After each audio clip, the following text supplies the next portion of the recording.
Time now for Touch Base in Seoul, where we speak to a wide variety of guests in and around the country. We have a very special guest joining us today. He is famous for being a very successful actor, but he recently also garnered quite a bit of media attention with his wonderful commentating during the Pyeongchang Winter Olympics in the snowboarding disciplines. And he is joining us here in the studio right now, actor Park Jae-min. Sir, thank you very much for joining us. Thank you for inviting me. It's an honor to get here, and yeah, just trying to say hello to the listeners right now. Hello, my name's Korean actor Jae-min Park, and most of the people wouldn't recognize me as the member of Dream Team from KBS, but for this Winter Olympic Games, I was there as a commentator for snowboard. Well, it's good to be here. Yeah, and I think a lot of listeners, of course, captivated by what you were doing in the broadcast booth during snowboarding, and we'll talk about some of those experiences. But first, originally, how did you get, because most people think actors and, you know, they have a lot of talents, but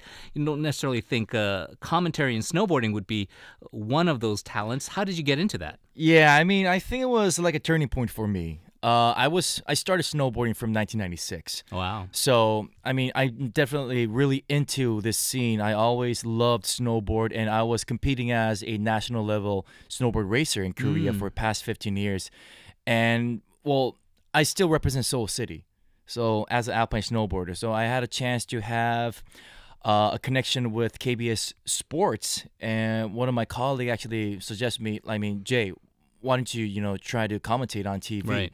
Because you have a international license as a judge, and you're like active snowboard racer, you know the scene, so why not? So, I mean, I had a lot of pressure, but I gave it a try, and it turns out I really had much fun out there. The stereotype you usually think about is former athlete or former Olympian who goes in, and, you know, we've had other celebrities from other fields who come in and do commentary. I think this Olympics we had even the famous announcer Kim Mi-hwa come in and do commentary as well. So you did feel some pressure or nervousness before going in? Oh man, tell me about it. I mean, I'm an actor, and the thing is, if I won a gold medal in the Olympic Games, or if I did represent the country as a national team, it might be a different story. But I was just a national level snowboard racer, and most of the people recognize me as an actor. Right. So there is a stereotype.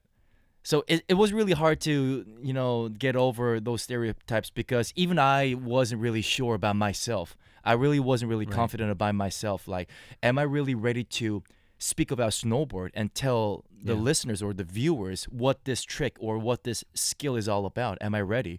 So I really had a lot of pressure out there. Yeah, but obviously all that pressure, all that hard work paid off, because your credibility as an expert on snowboarding came through to the viewers. And I guess it would have been helped also because Lee Sang-ho had such a brilliant performance and a lot of people tuning in. Can you just go over that experience and what it was like calling that, especially with that silver medal run? Oh, okay. So I mean, so I tried not to be professional, but I tried to be a storyteller.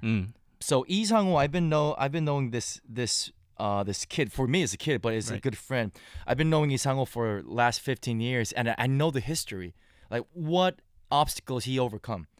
So for the silver medal, for me the silver medal match was not really the main thing. For me, the semifinal.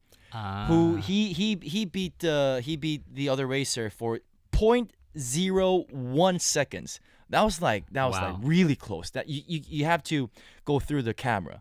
So for me, like, not only as a good friend of Lee Sang-ho, or not only as a snowboarder, but as a Korean. Right. As a Korean, we never won a single medal from ski events. And as a Korean, that was for me like, okay, I'm proud to be Korean. Because we have Lee Sang-ho. That was it. That was a game changer. And, you know, even just your description of it, I think a lot of that was remembered when you actually called the semifinal as well as the final, and they had that excitement, and everyone kind of feeling that excitement and that euphoria of Lee Sang-ho being so successful. Yeah. But you were there. It was history. A lot of people talked about Yoon Sung-min and, of course, the women's bobsleigh and the great achievements they did, the first medals outside of the ice skating rinks. Yes. And so that's a great accomplishment, but those are very well established established athletes, and Yoon Sung-min kind of was going into it a favorite. Yeah. Do you think with the ski events, particularly with snowboarding, this is something historical that you can feel a trend where Korea can continue to be at the elite levels in other international competitions? Oh, I mean, I wish to. I wish to, and I hope that could happen, but I cannot guarantee. But I think if there is a story, if there's a novel, the first chapter was this Olympic Games. And I wish this novel will not end until I don't know. There's gonna be. I hope this is like a Lord of the Rings. Right. So we had three episodes, 1, 2, 3. So I hope this will be the first chapter, and hope to see chapter 3 will come up in 8 years. Chapter 2 will come up in 2022 in Beijing Olympic Games, and yeah, that's what I'm looking for.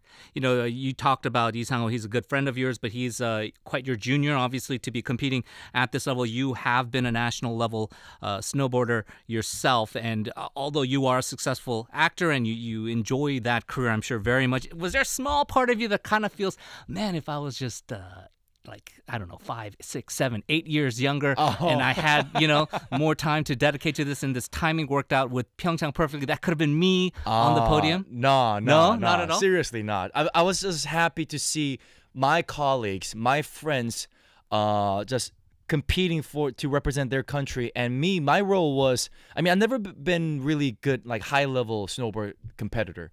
I always at the mid-level or the low level, so I know my limits. But watching them as the representative of Korean national team, and I think it might have been better watching them instead of me being there. We appreciate all the time you're giving us because we know it's still busy because your role as a commentator is not over. You are still in Pyeongchang. You actually had to rush over here to the studio to meet with us. Yeah. So you are there. You are calling the events for the Paralympics. Can you just talk about that experience? Now, obviously, it's a different experience, but I'm sure it's also meaningful in many ways. Yeah, right? it is. I mean, it's a smaller event, and we have like less monies got put in, and well, everything is small. But I don't want to say it's a different sport. It's the same sport, but just a different size. And we have more stories. Like, let's say, like snowboard one competitor, she's a female, but she used to be the national team snowboarder for, I think it was Italy or somewhere. Wow. But she lost her leg. So she had one dream that she really wanted to compete for the Olympic Games, but she didn't make it. But she made it for the Paralympic Games. Wow. So she is competing in Pyeongchang. I mean, that story. Yeah. Like, what is the limits for a human being? I say there's nothing.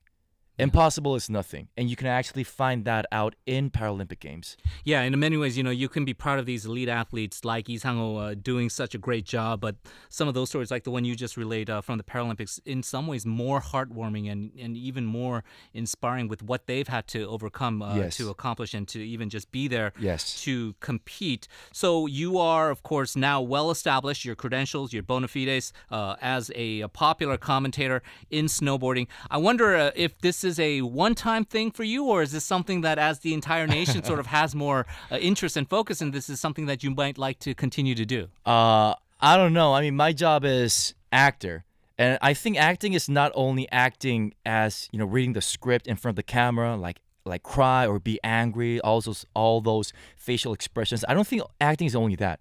Commentating is also acting. Right. And hosting a show is also an acting, like you and me, just doing the radio show right now in KBS, and this is also acting because we try to make people happy. We try to deliver the emotions. We try to deliver them the bright messages. So that is if in that case, if that is acting, I wish there will be another chance. But if not for Olympic Games, but I'm still gonna be challenging for new scenes, new things, and I will still be acting in front of the camera. Well, that is, I think, good news for your fans. Speaking of that, as an actor, and you are famous for being the buff guy on Dream Team, so to speak. Well, you're buff.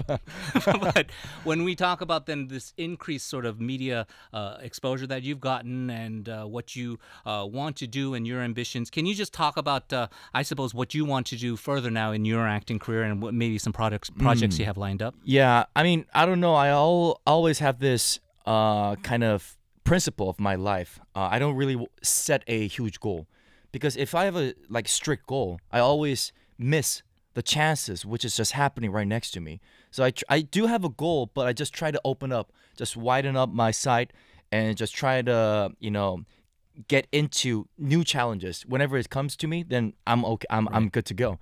So for me, like as a snowboard commentator, if there's another chance and if KBS offers me another chance, then I'm definitely going for it. But as an actor, well, specifically, I don't really have any plans coming up. I have no dramas. I have no offers. I have no commercials calling me. I have nothing coming up. So, well, after Paralympic Games, it's kind of gloomy right now.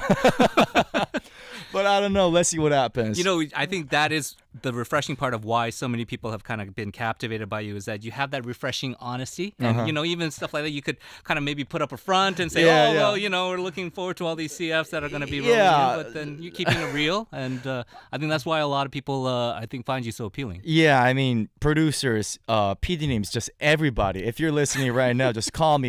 You guys could get to my phone number really easily. Just call me, please. I have nothing coming up. Definitely get in touch with Park Jae-min. Really a great time. Thank you so much for joining us. I know it's been busy, but really appreciate it, and best of luck to you. No, I mean, once again, thank you so much for just calling me and just inviting me. This is a wonderful show, and wow, I mean, worldwide. Wow, it's a great honor, and thank you so much. And hopefully, I'll see you once again. Hopefully, thank you. Thank you very much.